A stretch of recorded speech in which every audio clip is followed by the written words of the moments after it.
32 Android လုံးလေးဒီကောင်ဘာဖြစ်လဲဆိုတော့ပြမယ်ဆိုတော့ဘာဖြစ်နေလဲဆိုတော့ဒီလိုဖြစ်နေတာဗျာဒီလိုဖြစ်နေတာဒီလိုဖြစ်နေတာကိုဘယ်လိုလုပ်လိုက်လဲဆိုတော့ပြောပြမယ်ခဏလေးအဲ့လိုဖြစ်နေတာလေးကိုဒီလိုလေးကောင်းသွားပါတယ်နော်အဲ့လိုကောင်းသွားတဲ့အကြောင်းရင်းဘာလို့လဲဆိုတော့ဒီကောင်ကမှန်နဲ့မှာ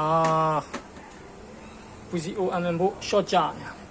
short ကြနေပြီးတော့ဒီဘက်မှာ PCOM ဘို့က2 line ရှိတယ်ဒီဘက်မှာ2 line ရှိတယ်အဲ့ဒါကိုဒီဘက်မှာ2 line ဒီဘက်မှာ2 line ပေါ့နော်2 line ကိုဒီကွင်းကျိုးတွေဖြုတ်ပြီးနှိုးကြည့်တဲ့ခါကျတော့ PCOM ဘို့ကစစ်ဖို့စီပဲရှိရပေါ့နော်ဒီဘက်မှာလည်းစစ်ဖို့ဒီဘက်မှာလည်းစစ်ဖို့အဲ့ဒါကိုဒီဘက်ကြိုးပြားနဲ့ဒီဘက်ကြိုးပြားတက်လိုက်ပြီဆိုရင်နှစ်ဖက်လုံးကခါရဲဘာဖြစ်နေလဲတစ်ဖက်က16ဘို့ဖြစ်တယ်တစ်ဖက်ကအနှုတ်4ဘို့ဖြစ်နေတယ်နော်ဒီဘက်လည်းအဲ့လိုပဲအဲ့နဲ့ဒီဘက်ကိုဖြုတ်ပြီးဆန်းတော့လည်းမထူးဒီဘက်ကိုဖြုတ်ပြီးဆန်းတော့လည်းမထူးရနဲ့ဘယ်လိုလုပ်တော့ဆိုတော့ဒီဘက်ကတစ်ဖက်မှာကနှုတ်ဖို့ပြနေပေါ့နော်နှုတ်ဖို့ကို 4.5 လောက်ပြနေအဲ့နှုတ်ဖို့ပြနေတဲ့ PCOM ဖို့2 line ကိုဖြတ်လိုက်တာကောင်းပါတယ်နော်အဲ့ကောင်ဒီ2 line ကိုဖြတ်လိုက်တာဒီနားလေးမှာ PCOM ဖို့2 line ဖြတ်လိုက်တာကောင်းပါတယ်ဆရာကြီးတော့မဟုတ်ပါဘူးဗျာပညာသင်လေးပါနော်ဆရာတွေကတော့သိပါတယ်ဘာဖြစ်လဲဆိုတော့ဒါ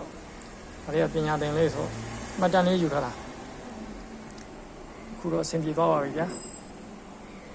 တစ်ချက်မျက်တောင်ခတ်ချင်နေရလား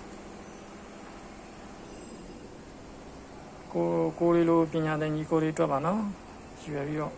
မှတ်တမ်းလေးတင်ထားခြင်းဖြစ်ပါလေဗျာ